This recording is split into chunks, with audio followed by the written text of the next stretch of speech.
Ella Gandhi is the granddaughter of Mahatma Gandhi, a peace activist and author. She was an ANC Member of Parliament in South Africa from 1994 to 2004 and represented the Phoenix area of Inanda in KZN. She's a recipient of the prestigious Padma Bhushan Award by the President of India.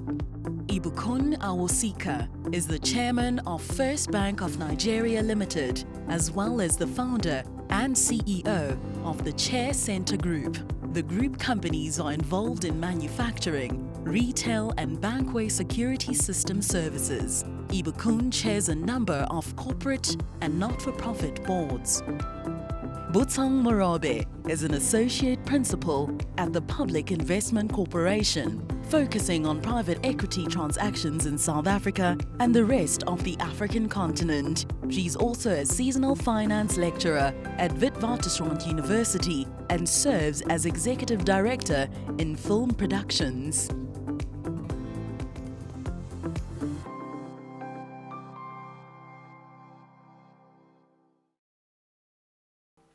All right. Of course, as you can see, there are 4 speakers on stage and not 3. We are very fortunate that Toyin was able to join us. Toyin Sani, who is the Group CEO of Emerging Africa Capital Group. Thank you. Better late than never, right? Can we give her a welcome applause?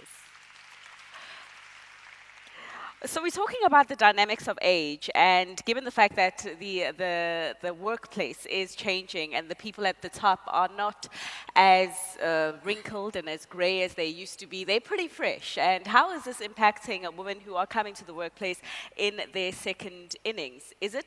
Is age a factor right now in this workplace? And how are these, tight-skinned CEOs, both male and women, thinking about when they are hiring women and men who are a lot older than them? What is the thinking behind that?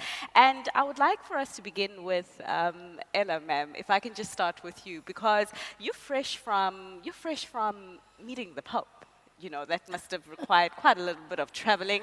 And I don't know where else you went prior to you joining us here. And thank you for being here. But you are certainly showing that age is not something that is stopping you or holding you back from doing what you do. Or is it?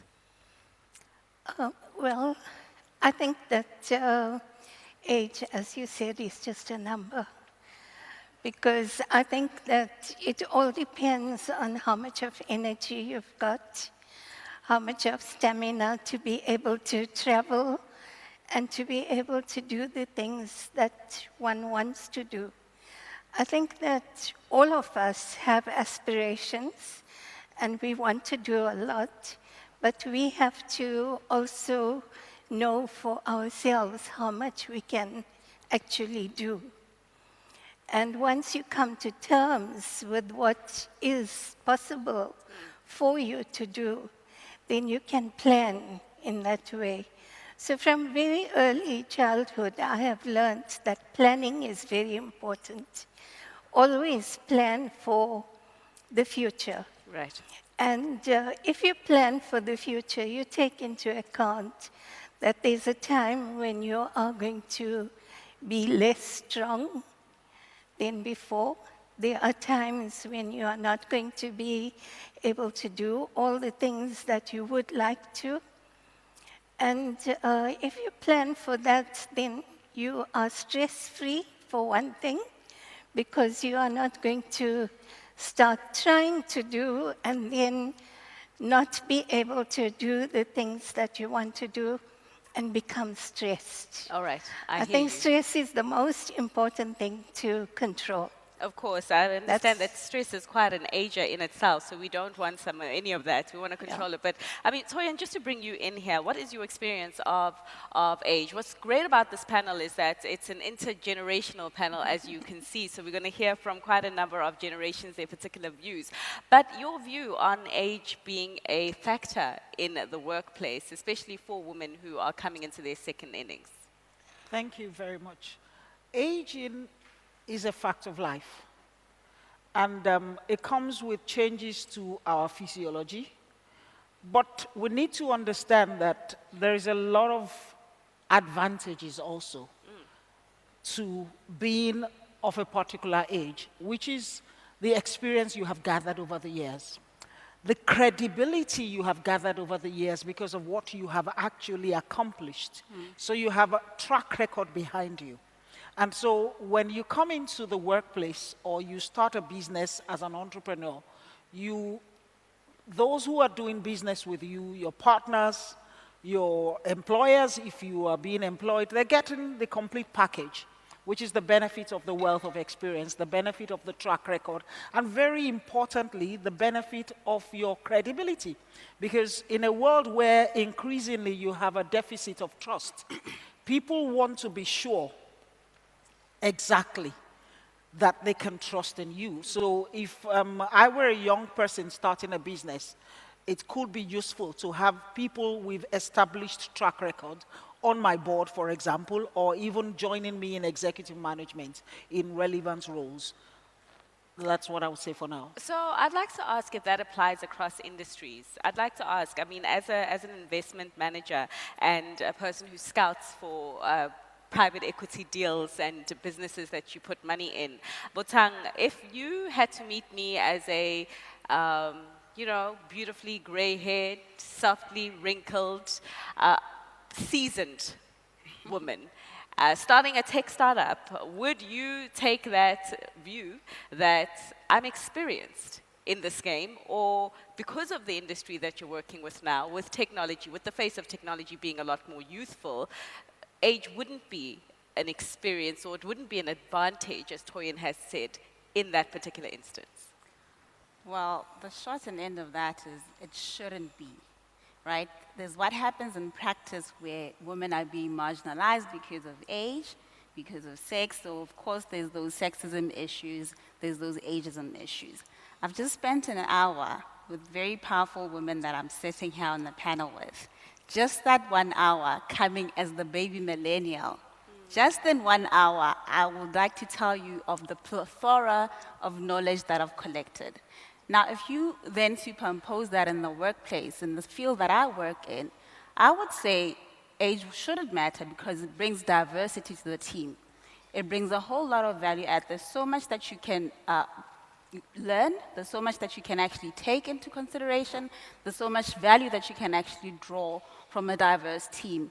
And who's so to teach you better than a seasoned woman? So I don't think it should matter at all, not in my industry. Not in yours. And you, ma'am, Ayabukun, does it affect your decisions? I mean, at the top, as the chairman of First Bank Nigeria, I believe, when you look at the factor of age and whether it always does equate to experience or it depends on the circumstance and the role that the individual is being hired for, I mean, to what degree does it play an important role? Thank you very much for that. Can you hear me? Thank you very much for the question. Personally, I have no respect for age. I think your life, it's a function of time that you have. Everybody here has, if you check your birth certificate, there's a time of birth. And on your death certificate, whenever that is, there'll be a time of death. So what does that mean? The entirety of your life is quantified in time.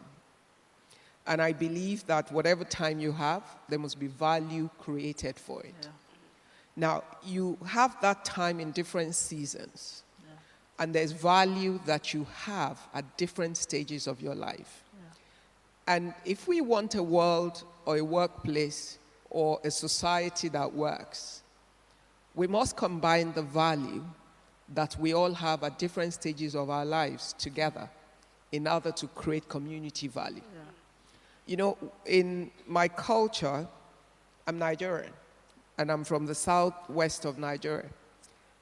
In our culture, there's a saying that when an elder sits on one side and a young person is trying to cut a tree down, that elderly person can already tell you where that tree is going to fall, what direction. But that young person might not know. Yeah. Now, if it's a wise young person, and the elderly person says, be careful, don't cut from that side, and he doesn't say, why? What do you know? Your time has passed. And the elderly person then keeps quiet and watches the tree fall on that young person.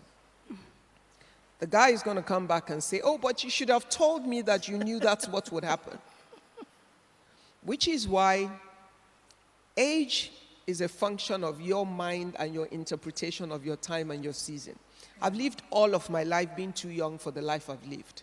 Yeah. Right. So in every way, I have learned to value age. I was sharing with them when we were gisting at the back that when I became chair of First Bank, I was the youngest chair they'd ever had and the first female in 122 years as at that point. My bank is 126 years old. I had men who were 70-something years old on my board. And I had a responsibility to make that boardroom of 17 work. It would be foolishness on my side to have walked into that room on day one as chair and think, oh, I've arrived. Now I'm chair. What do they know? Because it's the combined knowledge, wisdom, and understanding of that room across the different generations that will result in my ability to succeed in my tenure and in my time. And that's really how we need to run our life. Yeah. Everybody around you has something to give. There's wisdom from a child, and you must know how to harvest it. There's wisdom from your servant, and you must have the humility to take it. There's wisdom from the oldest person around you who's never touched a computer or a smartphone before, but they still have a brain. And when you listen to the sayings of our people from generations before any of our technology, you would find that some of our wisdom of today is only repeating or reaffirming the things they knew when they didn't have the help of a lot of technology.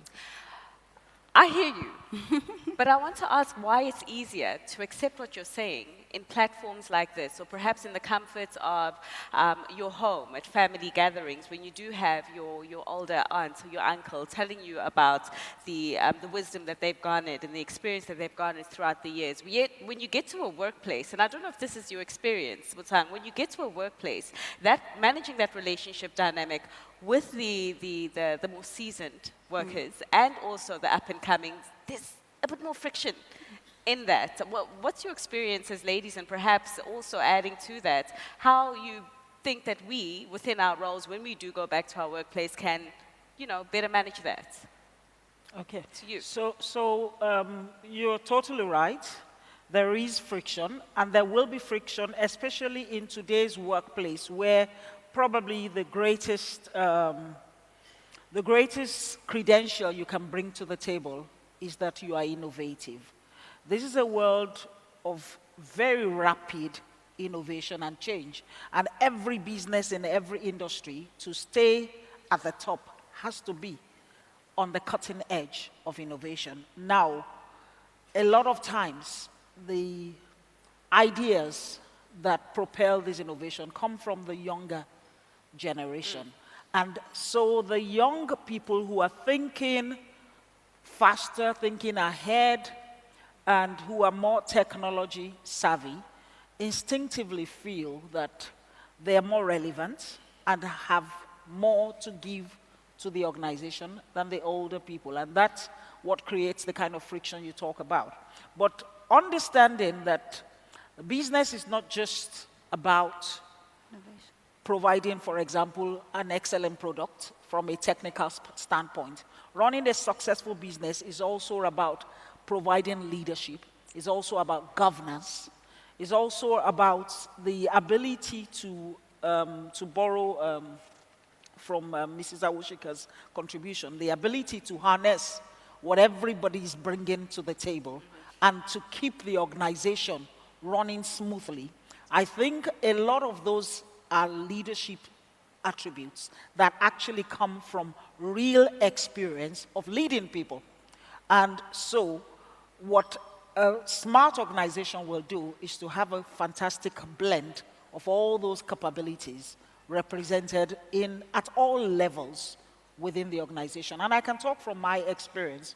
I'll get your experience in just a moment, just to bring in Ella just for now. Also, perhaps if you can just take me back to your past and provide the political perspective. Because I think even growing up as a young activist in South Africa, it was young people who were coming up with these fresh ideas on how to change and how South Africa deserved to be a South Africa for all. I don't know if you were better listened to back then than what is happening right now, where we're seeing the same thing. We're seeing these young political parties coming up with fresh ideas as to how to improve the country that we're living in. And it seems to a bit of a degree, and I say that with caution, oh, right, the minister has left, so I'm safe. It seems like they're not being listened to. They're not being listened to as much as was in the past. But what's your experience? Okay, so if we look at the historic, during my time, when we had, these issues at, for instance, student level and so on, we always tried to get the support of our parents. And so our parents came on board as well. And our parents usually brought a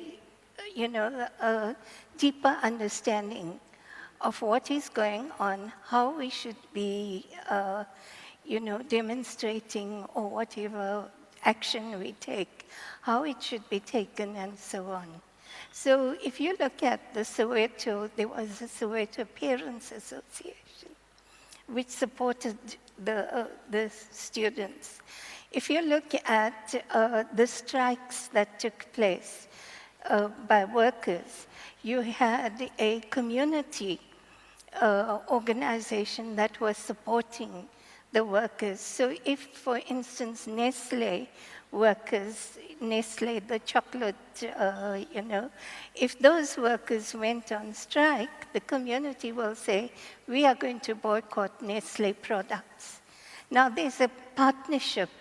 That partnership was a wonderful partnership which actually brought both the older people with the younger people. And it brought, possibility for a better solution. Whereas now, there isn't that partnership, unfortunately. The younger ones think that they can go on their own. The older people are not supporting the younger ones. They criticize the younger ones. So there just isn't, there's a breakdown. And my view is that that can be fixed only when the two get together, the older ones and the younger ones. So the two generations or the cross generations need to meet and need to sit together and talk. How do we get them to listen to each other? Well, they must respect each other. Respect. Respect the younger ones because they do have a point. Listen to their point. Listen and respect. And so with the younger ones, they should also respect and listen and discuss. So you don't have to accept everything that the older person says, argue with them and come to a common understanding. That is the only way one can bridge that gap. I mean, we're talking about respect, so we're requiring a bit more than respect to really get the two generations there to be listening to each other in the workplace to ensure greater harmony in making sure that efficiencies are achieved or more. Possibly more respect each other. Respecting each other. Each But other. I was posing the question to the two of you ladies, but Botang, I gladly leave. So I was saying respect is obviously key, and that's the foundation for any successful, relationship. But I also feel like there's enough room for everybody to learn from each other. And if we become too much of a youth-focused nation, we are opening ourselves up for failure. So, and a lot of things, I like that. Because as youth, we are quite innovative, and that's what we thrive on. But, and our innovation comes up with tech, our innovation comes up with new policies. But there was a gap in implementing those policies. Sometimes when you actually come up with a policy, it takes a bit of time for you to test it. Before we get to the testing and actually implementing it, we need to have some sort of check its soundness. And how do we check soundness? We check soundness from the people around us that have the knowledge, that have the experience. And that's why it's actually important to recognize that these relationships are symbiotic. We are youth, we come up with ideas, we have access to people with experience, an older generation, a wise generation with experience. And, you know, with the respect, with the discussions, with the working together, it becomes like a whole system. We need to come discuss. We can't be doing things on our own because we're setting ourselves up for failure. And that's exactly why, you know, in any relationship, you have a leader and a follower. And we need to actually recognize what's there in place. And it was like that for a reason. It was God's invention, I guess. But it's a system that actually works. Let there be leaders, let there be followers. You can have young leaders, you can have older, mature leaders, but let there be symbiotic relationships if you want to see, you know, our economy succeeding. Okay. What I'd add to the respect is humility. Because it takes humility in each age group to understand that you don't know everything. And because you don't, you must be humble enough to accept knowledge from every source, younger or older, and to realize that you must be teachable all of your life, no matter how old you are and no matter how young you are. That will always be a weapon and an advantage that helps at different ages to work together. And for us to build an equitable society that will succeed, we need the wisdom of youth, we need the wisdom of the old, we need combined mutual respect for one another, as well as humility to accept knowledge from one another. And for the women, I mean, because we're specifically talking about women, maybe most companies have retirement ages, 60 or whatever. Right. If you work in a corporate organization that has a door that shuts at a point in time, that doesn't shut the door in your life. Yeah. Because if you retire from a company at 60 and you live till 90, are you going to live 30 years of your life doing nothing? So it's really about what do you personally have to offer, and you maximizing that time and that season of your life, drawing from the earlier season of your life. I don't think there's anybody that would not trust money to Warren Buffett. How old is he? I don't hear anybody talking about his age. So I don't see how or why it should be relevant when it comes to a woman. If you're smart, you're smart. If you can create value, you can create value. Yeah. If you can deliver value, you can. And it's up to you to decide not to be old, but to be youthful all the days of your life. Is the value you're able to create that you're defined by. Don't let anybody define you by number. It's irrelevant.